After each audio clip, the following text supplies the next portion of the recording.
Hello and good morning to everyone. Today we are starting another chapter of our civics book, that is electoral politics. So as you can see the name of the chapter, it is about all elections which are held in the political party or political country. So in this chapter we are going to see what is elections and why elections are important in a democratic country. So let us start this chapter. First of all, here is an overview given about Indian democratic or Indian democracy, which we have seen in the earlier chapter, that is chapter number 1. So in the chapter we have seen that in a democracy it is neither possible nor necessary for people to govern directly. The most common form of democracy in our times is for the people to govern through their representatives. So in a democratic country it is very important that people choose their representatives, क्योंकि अगर मान लीजिए बहुत बड़ी country है तो सब लोगों से तो आप पूछ नहीं सकते कि हम लोगों को क्या करना चाहिए, क्या डिसीजन लेने चाहिए। इसलिए जो इलेक्शन करवाए जाते हैं ताकि एक पर्टिकुलर इलाके से पर्टिकुलर लोग जो हैं अपना एक रिप्रेजेंटेटिव भेजें और वो रिप्रेजेंटेटिव क्या करे, फिर उन लोगों के लिए काम करे और उन लोगों के जो भी दिक्कत हो उन लोगों की वो बताया कि इंडिया में जो है इलेक्शन कमीशन होती है जो इस इलेक्शंस को करवाती है, फ्री और फेयर इलेक्शंस को इंश्योर करती है और इलेक्शंस का ध्यान रखती है। Why elections? तो this thing we have already seen that why elections are important. So as you all know that elections are very important in a democratic country, क्योंकि बिना elections के democratic country चल ही नहीं सकती। ओके, यहाँ पर से भी एग्जांपल्स दिए हुए हैं बहुत सारे आपको पॉलिटिकल पार्टी के कि इलेक्शंस क्यों होने चाहिए और कुछ लोगों के एग्जांपल्स दिए हुए हैं। देखिए, अगर इलेक्शंस नहीं होते इंडिया में तो मुझे बताइए किस तरीके से आप लोग जो है चूज़ करते CM और PM या अदर जितने भी पॉलिटिक्स होते हैं उन लोगों को, और कोई तरीका होता नहीं शायद। ओके, मतलब चूज़ करना ही इलेक्शन होता है। ओके, ज़रूरी थोड़ी कि आप जाएं और मतलब वो पोलिंग बूथ पे मतलब वही इलेक्शन होता है, वो नहीं। इलेक्शंस का मतलब होता है चुनाव करना, चुनना किसी को। तो भले आप अपने घर बैठे चिट्ठी में लिख के देते या प्रोसेस शायद कुछ और हो सकती थी, पर इलेक्शंस ज़रूर एक बहुत ही इंपॉर्टेंट चीज़ है डेमोक्रेटिक कंट्री लाइक इंडिया के लिए। Why do we need elections? ये भी वही बात है कि इलेक्शंस हमें क्यों चाहिए। देखिए यहाँ पे लिखा भी हुआ है, elections take place regularly in any democracy. Elections जो रेगुलरली होते हैं एक डेमोक्रेटिक कंट्री में। There are more than 100 countries in the world in which elections take place to choose people's representatives. We also read that elections are held in many countries that are not democratic. तो democratic country और अगर कुछ country ऐसी हैं जो democratic नहीं है, वहाँ पर भी इलेक्शंस बहुत ज़रूरी हो चुके हैं। But why we need elections? Let us try to imagine a democracy without elections. एक डेमोक्रेसी या डेमोक्रेटिक कंट्री को आप इमेजिन करिए बिना इलेक्शंस के। A rule of the people is possible without any elections if all the people can sit together every day and take all the decisions. Elections की हमें ज़रूरत नहीं पड़ती अगर पूरे एक पर्टिकुलर कंट्री के सारे लोग अगर एक साथ एक जगह मिलकर बैठ पाते। अगर सारे लोग एक जगह मिल बैठ के बैठ पाते तो क्या होता, फिर यहीं पर बैठ के डिस्कस कर लेते सारे के सारे लोग कि क्या पॉलिसी बनानी है, क्या हमें किस तरीके से देश की वर्किंग करनी है हमें। बट ऐसा पॉसिबल नहीं है इंडिया में। ओके, इंडिया के as you know India has a population of more than now 130 crore. तो 130 करोड़ लोग और लगभग हर इंसान को आपको अपना अधिकार देना है। तो 130 करोड़ लोगों से तो आप पूछ नहीं सकते कि भैया आज हम क्या डिसीजन लें, ये बिल लाएँ नहीं लाएँ। इसीलिए जो है इलेक्शंस के ज़रिए हम लोग क्या करते हैं, उनके रिप्रेजेंटेटिव्स को चूज़ करते हैं। हमारे रिप्रेजेंटेटिव मतलब जो हमारे तरफ से जाएगा। ओके, इंडिया में जो है लगभग अगर आप लोकसभा की बात करें तो लोकसभा में होता है कि 1 करोड़ लोग जो हैं वो मिलकर अपना एक इंसान चुन लेते हैं। लगभग इस तरीके चलता है, 1 या आधा करोड़ कुछ है। ओके, तो मतलब ऐसे चलता है कि कुछ 1 करोड़ 1 लाख हैं, ऐसे कुछ लोग जो हैं पर्टिकुलर वो अपना मिलकर एक चुन लेते हैं और फिर वो इंसान जाकर हमारी तरफ से जाकर बैठता है विधानसभा या लोकसभा में, मतलब स्टेट असेंबली बोलते हैं इसको हम, और लोकसभा में वो जाके हमारे लिए काम करता है वहाँ पर। But can we call this place a democracy? How do we find out if the people like the representatives of not? ये हम कैसे पता लगाएंगे कि जिस इंसान ने अपना रिप्रेजेंटेटिव चुना है कि नहीं चुना है, क्या उसे वो पसंद आया कि नहीं आया। देखिए, अगर इंसान जिसको चुनता है अगर उसे वो पसंद नहीं आता तो अगले इलेक्शन में उसे चूज़ नहीं करेगा। ओके, यहाँ जो है हड़ताल करके या स्ट्राइक्स करके उसको निकालने की मांग कर सकता है। कि डेमोक्रेसी में इलेक्शन इसलिए बहुत इंपॉर्टेंट है। जो पब्लिक एक इंसान को चुन सकती है, एक पद पर बिठा सकती है, वो पब्लिक उस इंसान को पद से निकाल भी सकती है। This mechanism is called election. इस मैकेनिज्म को इलेक्शन भी बोलते हैं हम। Therefore elections are considered essential in our times for any representative democracy. बहुत एसेंशियल है। In an election the voters make many choices. एक इलेक्शन में वोटर्स के पास बहुत सारी चॉइस होती हैं, जैसे कि they can choose who will make laws for them. ये चुन सकते हैं वो लोग कि उनके लिए लॉ कौन बनाएगा। They can choose who will form the government and take major decisions, कौन गवर्नमेंट बनाएगा और कौन उनके लिए मेजर डिसीजंस लेगा।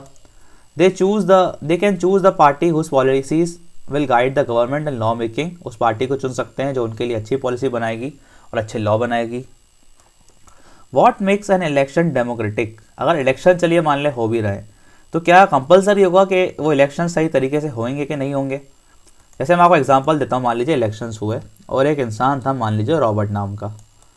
ओके, एग्जांपल मैं आपको दे रहा हूँ, आगे हम पढ़ेंगे इसको। और ओके, एग्जांपल ले लीजिए, मान लीजिए एक रॉबर्ट नाम का इंसान था, ये बहुत पावरफुल इंसान है रॉबर्ट, ये इलेक्शन में खड़ा हुआ, ठीक है, मान लीजिए हमारे इलाके से ही हुआ, मतलब मान लीजिए भोपाल से खड़ा हुआ।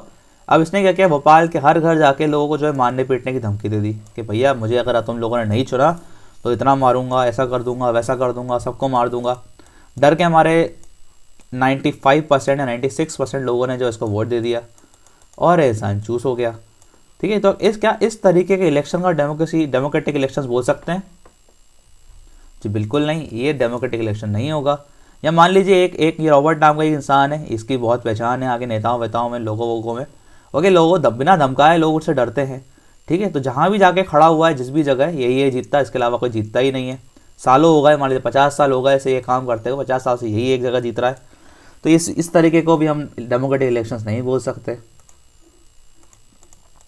Elections can be held in many ways. All democratic countries hold elections, but most non-democratic countries also hold some kind of elections. How do we distinguish democratic elections from any other election? तो कैसे हम इसको अलग अंतर करके बता सकते हैं? We have discussed this question briefly in chapter 1. Chapter 1 में थोड़ा बहुत इसे क्वेश्चन डिस्कस हुआ है। We discuss many examples of countries where elections are held. ये हम लोग चैप्टर नंबर 1 में डिस्कस कर चुके हैं। जैसे कि एग्जाम्पल देखा हमने एग्जाम्पल देखा था जिम्बाब्वे का। ओके, हमने एग्जांपल देखा था वहाँ पर साउथ अफ्रीका का, हमने थोड़ा एग्जांपल देखा था। इससे पहले हम लोगों ने एग्जांपल पाकिस्तान का देखा। तो मतलब वहाँ पर क्या था कि कोई भी इंसान, जैसे जिम्बाब्वे की बात की जाए तो एक इंसान जीत रहा है सालों से, रॉबर्ट मुगाबे, क्योंकि और किसी को खड़े होने देता नहीं था वो, और उसके सामने खड़ा होता था तो उसको फिर वो थोड़ी दिक्कत पैदा करता था। Let us recall what we learned there and start with a simple list of minimum conditions of a democratic elections. क्या क्या चीज़ें फुलफिल होनी चाहिए एक डेमोक्रेटिक इलेक्शंस को करने के लिए। First, everyone should be able to choose, हर इंसान को चूज या चुनने का अधिकार होना चाहिए। This means that everyone should have one vote and every vote should have equal value, हर इंसान के पास एक वोट होना चाहिए और हर वोट की एक इक्वल वैल्यू होनी चाहिए। Second, there should be something to choose from parties, मतलब ऑप्शंस होने चाहिए इंसान के पास। ऐसा चाइना की तरह नहीं कि एक ही ऑप्शन है, एक ही पार्टी है, कोई ऑप्शन ही नहीं है वोटर्स के पास। तो रियल चॉइस प्रोवाइड करना हमारा काम है वोटर्स को। Third, the choice should be offered at regular intervals, election must be held regularly after every 3 years, regularly intervals पे जो है होने चाहिए इलेक्शंस हर कुछ सालों में। ऐसा नहीं कि एक बार इलेक्शन हो गए अगली बार जब मन चाहे तब हो रहा है, ऐसा बिल्कुल नहीं। Fourth, the election preferred by the people should get elected, the candidate जिसको मतलब लोगों ने चुना है उसको इलेक्ट भी होना ज़रूरी है। ऐसा नहीं है कि गवर्नमेंट उसको चुन के आया बंदे को हटा दे, नहीं हम इसको नहीं मानते, ऐसा नहीं होना चाहिए। Fifth, election should be conducted in a free and fair manner where people can choose as they really wish. This might look very simple but and easy conditions, but there are many countries where these are not fulfilled. ये दिखने वाली simple conditions लगती हैं पर बहुत सारी countries है जहाँ पर ये फुलफिल नहीं होती, but there are many countries where these are not fulfilled. In this chapter we will apply this conditions in the elections held in our country. तो इसको इन सब कंडीशंस को हम अपने इंडिया के इलेक्शंस में लगा के चेक करेंगे। Is it good to have a political competition, क्या पॉलिटिकल कॉम्पिटिशन होना अच्छी बात है? मान ली 2 पॉलिटिकल पार्टीज हैं, क्या उनके बीच में कॉम्पिटिशन होना अच्छी बात है? बिल्कुल अच्छी बात है। लोगों को जो है ऑप्शंस मिलेंगे कि वो लोग जो है किसी एक को चूज़ कर लें, जो भी अच्छा काम करेगा उसको चूज़ कर लें। थोड़ा कॉम्पिटिशन होना बहुत ज़रूरी है। Elections are thus all about political competition. This competition take various forms. The most obvious form is the competition among political parties. At the constituent level, it takes the form of competition among several candidates. जैसे हम लोग बात कर सकते हैं मोदी जी और राहुल गांधी में एक जो कंपटीशन चलता है सिलेक्ट होने का, ठीक है, इस तरह का उसको बोलते हैं हम कंपटीशन, और कॉन्स्टिट्यूएंट लेवल का कंपटीशन होता है ये। If there is no competition election will become pointless, अगर कंपटीशन ना हो तो इलेक्शन क्या हो जाएगा? पॉइंटलेस हो जाएगा, किसी काम का नहीं होगा। But is it good to have political competition? Clearly electoral competition and many demerits. It create a sense of disunity and factionalism in every locality. देखिए इससे जो है एक बुराई भी है इसकी, ये जो पूरा कंट्री होता है वो 2 गुटों में या 2 अलग अलग आइडियोलॉजीज में बट जाता है। जैसे कि जो लोग मोदी जी को चाहते होंगे उनका दिमाग उससे उनके से चलता है कि हाँ इन्होंने जो भी किया सही किया, कुछ गलत काम भी कर रहा है तो भी सही किया। और किसी की जो लोग जो है राहुल गांधी के फॉलोवर्स होंगे, कुछ अगर सही भी कर रहे होंगे मोदी जी तो भी बोलेंगे नहीं नहीं इन्होंने तो बिल्कुल गलत काम किया, ये किसान कानून तो बिल्कुल ही गलत है बिना पढ़े। ओके, तो ये जो है अलग अलग आइडियोलॉजी में जो है देश डिवाइड हो जाता है। Different political parties and leaders often level allegations against one another. Parties and candidates often use dirty tricks to will elections. कई बार लोग जो है पैसा खिला के या लोगों को धमका धमकू के भी इलेक्शन जीतने की जो है कोशिश करते हैं। Some people say that this pressure to win electoral fight does not allow sensible long-term policies to be formulated. Some good people who enter to wish to serve the country do not enter this arena. इसलिए जो लोग जो है country को सर्व करना चाहते हैं वो इस अरेना में घुसते ही नहीं है।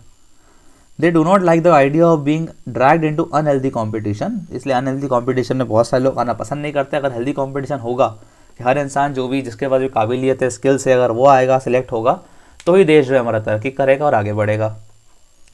और constitution makers were aware of this problem. हमारे कॉन्स्टिट्यूशन बनाने वाले इस प्रॉब्लम से अवगत है। ये they opted for free competition and election as the way to select our future leaders. फिर भी उन्होंने जो है फ्री और फेयर इलेक्शन का ही आइडिया रखा ताकि फ्री कॉम्पिटिशन रहे, कोई भी इंसान जो चाहे वो सिलेक्ट हो पाए। They did so because this system would better in a long run. कि लॉन्ग रन में सिस्टम बहुत अच्छा होता है, कहीं ना कहीं कभी ना कभी जाके तो इसके अंदर काबिलियत होगी, वो आगे आएगा। In an ideal world, all political leaders know what is good for the people and are motivated by a desire to serve them. Political competition is not necessary in which an ideal world, but that is not what happens in real life. Political leaders all over the world, like all other professionals, are motivated by a desire to advance their political career. तो जैसे बाकी सारे careers होते हैं, doctor का career हुआ, एक engineer का करियर हुआ, एक सिविल सर्वेंट का करियर होता है, तो वैसे ही अब जो है इंडिया में भी जो है पॉलिटिक्स को या पॉलिटिक्स में ज्वाइन करने को एक करियर देखा जाता है आजकल। They want to remain in power और get power and position for themselves. हर इंसान जो पॉलिटिक्स में खड़ा होता है वो चाहता है कि उसके पास पावर हो और पोजिशन उसे मिलती रहे। They may wish to serve the people as well, but it is risky to depend entirely on the sense of duty. Besides even if they wish they can serve the people. और चाहे भी तो फिर जो है अगर power में बने रहते हैं, उनको जैसे मोदी जी होगा मान लीजिए, आप पता है कि उनकी जो गवर्नमेंट है मेजॉरिटी गवर्नमेंट है, जब तक चाहे वो रह सकते हैं, तो फिर वो चाहे भी तो लोगों के लिए अच्छा काम कर सकते हैं क्योंकि उनके सरकार टूटने का या चले जाने का कोई डर नहीं होता। How do we deal with this real life situation? One way to try and improve the knowledge and character of political leaders. इस चीज़ को इम्प्रूव करने के लिए ताकि हेल्दी कॉम्पिटिशन बना रहे, ये सब कुछ अच्छा रहे, हमें जो है अच्छे अच्छे लीडर्स को आगे लाना होगा। यहाँ जहाँ कोई अच्छा लीडर है उसको आगे पहुँचाने में उसकी हेल्प करनी होगी हमें। Who decides his rewards और punishment? The simple answer is the people। मतलब पॉलिटिकल लीडर्स कौन अच्छा काम कर रहा है, कौन बुरा काम कर रहा है, इसको डिसाइड करने का जो किसके पास होगा पावर? पब्लिक के पास। This is what electoral competition does. Electoral competition यही करता है। Regular electoral competition provide incentives to political parties and leaders. ठीक है, रेगुलर इलेक्शन होता रहेंगे तो इलेक्शन के समय क्या होगा, लोग काम भी करेंगे। जैसे आपने देखा होगा कि इलेक्शन नज़दीक आने वाले तो काम शुरू हो जाता है। ओके, इलेक्शन जो है ये काम भी करता है। बहुत सारे लोग जिनको पिछली बार वोटिंग मिली थी, जिनको पिछली बार वोट मिले थे, काम नहीं किया उन्होंने, अब जब वो फिर से वोट मांगने जाएंगे तो लोग उनसे पूछेंगे भैया कहाँ थे तुम इतने साल, तो इस बार तुम्हें वोट नहीं देंगे। ठीक है, इस तरीके से हमारे इंडिया की पॉलिटिकल साइंस वर्क करती है। ये आप देख सकते हैं ना, मेरे पास योजनाएं हैं, घोषणाएं हैं, वादे हैं, मेरे पास वोट है। जब इलेक्शन आता है तब इंसान नेताओं को उल्टा टांग देता है। ठीक है, और जब इलेक्शन चले जाते हैं तो जो ये प्रॉमिस होते हैं, और वोटर देखिए आप, ठीक है, बेचारा बेसहारा सा पीछे खड़ा हुआ है। ठीक है, एक आध प्रॉमिस पूरा कर दिया, वो भी ऐसे मतलब कि लो भैया लो, बहुत बोलते हो तुम, पकड़ो तुम्हारा promise. What is our system of election? हमारा सिस्टम ऑफ इलेक्शन किस तरीके से वर्क करता है? So to answer this question let us to take a look of how elections are held in India. Lok Sabha and Vidhan Sabha elections are held regularly after every 5 years। हर 5 साल में election होते हैं लोकसभा विधानसभा के। After 5 years the term of all the election representatives come to end. 5 साल बाद हर इंसान जो भी सिलेक्ट होता है उसका टर्म एंड हो जाता है। The Lok Sabha Vidhan Sabha stands dissolved. Elections are held in all constituencies at the same time. पूरे इंडिया में, ऑल ओवर इंडिया में जो एक सेम टाइम पे इलेक्शंस होते हैं, तो एक सेम दिन या एक सेम टाइम पे नहीं, मतलब एक पर्टिकुलर मंथ या पर्टिकुलर वीक जो सिलेक्ट कर लिया जाता है उसी में। This is called a general election. इसको हम बोलते हैं general election. Sometime elections is held only for one constituency to fill vacant cause by death और रजिस्ट्रेशन ऑफ अ मेंबर। कई बार क्या होता है, मान लीजिए एक मिनिस्टर की डेथ हो गई जो एक पर्टिकुलर इलाके से चुनकर आया था, तो फिर कभी कभी क्या होता है उस पर्टिकुलर इलाके में, कॉन्स्टिट्यूएंसी बोलते हैं हम इलाके को, एक पर्टिकुलर एरिया को इलेक्शन के, तो कई बार क्या होता है एक पर्टिकुलर कॉन्स्टिट्यूएंसी में भी वोटिंग होती है sir. Now what is electoral constituencies? तो इलेक्टोरल कॉन्स्टिट्यूएंसी का मतलब ऐसे मान लीजिए लोकसभा का इलेक्शन हो रहा है। ओके, लोकसभा इलेक्शन में क्या कर दिया गया, मान लीजिए पूरे इंडिया को जो अलग अलग पार्ट में डिवाइड कर दिया गया। इसलिए डिवाइड किया गया ताकि हर एक पार्ट से या हर एक एरिया से जो एक एक लीडर चुन के आ जाए, ठीक है, जिस भी पार्टी के सबसे ज़्यादा लीडर सिलेक्ट हो जाएंगे वो पार्टी जो इलेक्शन जीत जाएगी। ओके, तो ये एक एक पार्ट को हम लोग क्या बोलते हैं, कॉन्स्टिट्यूएंसी बोलते हैं।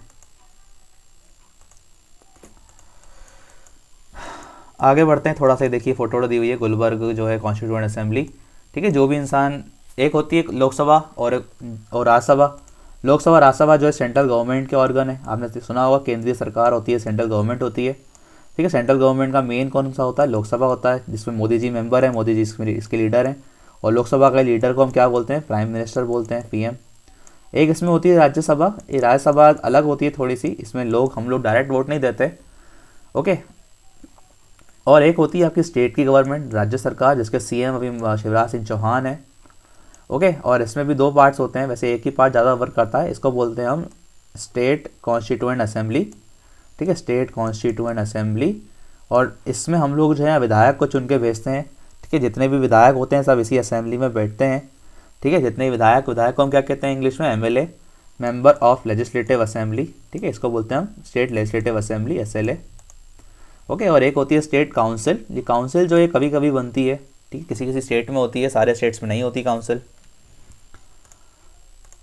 ठीक है। थोड़ा आगे बढ़े इसी में हम, रिजर्व कॉन्स्टिट्यूएंसी का मतलब होता है कि एक कॉन्स्टिट्यूएंसी, जैसे हमने देखा था अभी, एक कॉन्स्टिट्यूएंसी सी पार्ट्स है, तो कभी कभी क्या होता है एक आध पार्ट को जो है किसी लोगों के लिए या कास्ट के लिए जो है रिजर्व कर दिया जाता है, क्योंकि बहुत सारे हमारे इंडिया में जो शेड्यूल कास्ट, शेड्यूल ट्राइब्स हैं, जो थोड़े पिछड़े वर्ग बोला जाता है, जिनका इतना अच्छा एडवांसमेंट नहीं हुआ है, इतनी प्रोग्रेस नहीं हुई है पहले, उनके लिए जो है कॉन्स्टिट्यूएंसीज को रिजर्व कर दिया जाता है ताकि उनको जो है सपोर्ट मिले, ठीक है। रिजर्व का मतलब होता है कि उस कॉन्स्टिट्यूएंसी से मान लीजिए एक कॉन्स्टिट्यूएंसी है जिस पे शेड्यूल कास्ट के लिए रिजर्व कर दिया गया, तो उस कॉन्स्टिट्यूएंसी पे सिर्फ शेड्यूल कास्ट का ही इंसान, शेड्यूल कास्ट का ही कोई मेंबर जो है खड़ा हो सकता है इलेक्शंस के लिए।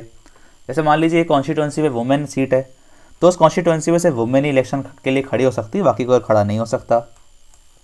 अगला है वोटर्स लिस्ट। वोटर्स लिस्ट मतलब एक लिस्ट होती है एक पर्टिकुलर एरिया की, कौन कौन उसमें 18 साल से ऊपर है उसकी लिस्ट बनाई जाती है, उसको वोटर्स लिस्ट बोलते हैं हम। नॉमिनेशन ऑफ कैंडिडेट्स, ठीक है, नॉमिनेशन होता है कैंडिडेट्स का, कि मतलब इलेक्शन में खड़ा कौन होगा।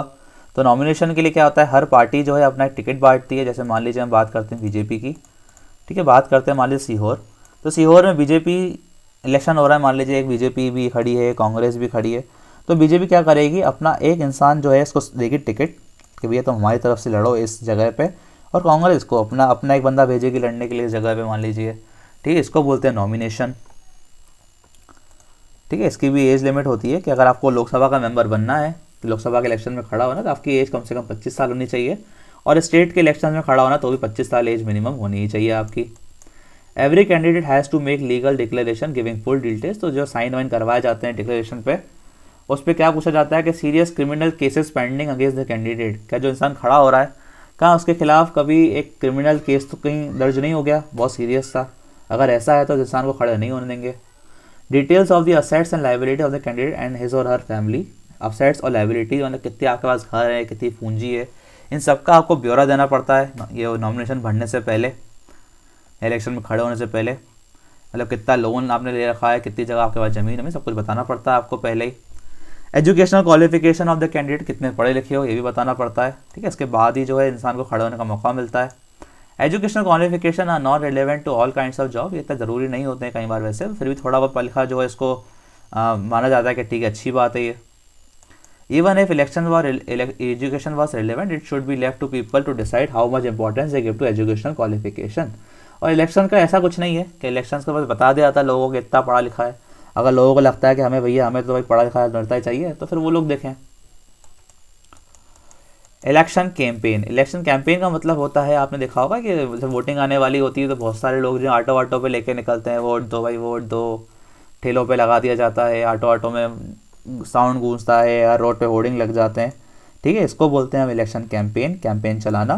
कैंपेन से क्या होता है, लोगों को जो है बताना, लोगों तक संदेश पहुंचाना कि भैया हम लोग आ चुके हैं, इलेक्शन आ चुके हैं, हमारी पार्टी ये है, हमारी पार्टी से ये इंसान खड़ा हो रहा है, इसको वोट देना है आपको, इसको हम बोलते हैं इलेक्शन कैंपेन। यहाँ पे क्या बोला गया, let us look at some, तो ये लोग क्या करते हैं इलेक्शन कैंपेन में ना कुछ एक स्लोगन या कुछ ना कुछ एक नारा ले लेते हैं, उसी नारे पे बातचीत होती है। जैसे कई लोगों के आपके यहाँ पे नारे लिखे हैं, जैसे गरीबी हटाओ, हटा तो नहीं पाए ये लोग, सेव डेमोक्रेसी, डेमोक्रेसी को बचाओ, land to the tiller, protest the self respect of Telugus. तो ये कुछ स्लोगन्स लेकर जो है अपना कैंपेन चलाते हैं। ठीक है, उसके इसके बाद जो है यहाँ पर क्या लिखा हुआ है, in a democracy it is best to leave political parties and candidates free to conduct their election campaign. तो इलेक्शन कैंपेन्स के लिए पॉलिटिकल पार्टी फ्री हैं, जिस भी तरह से चाहे अपना कैंपेन चला सकती हैं। ठीक है, उसके बाद भी जो इलेक्शन कैंपेन्स को जो है थोड़ा सा फ्री रखने के लिए और फेयर रखने के लिए कुछ लॉ बनाए गए, जैसे कि ब्राइब और थ्रेटन वोटर। यहाँ किसी को आप रिश्वत दे के, यहाँ धमकी दे के वोट नहीं ले सकते हैं, अपने कैंपेन में धमका नहीं सकते किसी को भी आप। Appeal to them in the name of caste और रिलीजन, कास्ट और रिलीजन के नाम पे आप वोट नहीं मांग सकते। Use government resources for election campaign, government के रिसोर्सेज को आप यूज़ नहीं कर सकते इलेक्शन कैंपेन में। And spend more than 25 lakh in a constituency वो Lok Sabha and 10 lakh in a assembly election. तो 25 लाख से ऊपर लोकसभा इलेक्शन में और 10 लाख से ऊपर विधानसभा इलेक्शन में यहाँ पर स्टेट इलेक्शन आप खर्च नहीं कर सकते। इन सबको बोलते हैं मॉडल कोड ऑफ कंडक्ट, मतलब एक रूल्स और रेगुलेशन से इलेक्शन करवाने के।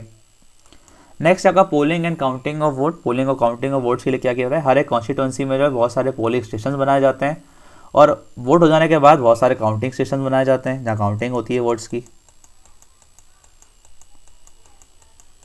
What made elections in India democratic, क्या बनाता है इंडिया के इलेक्शंस को डेमोक्रेटिक। तो इंडिया के इलेक्शंस में पूरे तरीके से डेमोक्रेटिक है।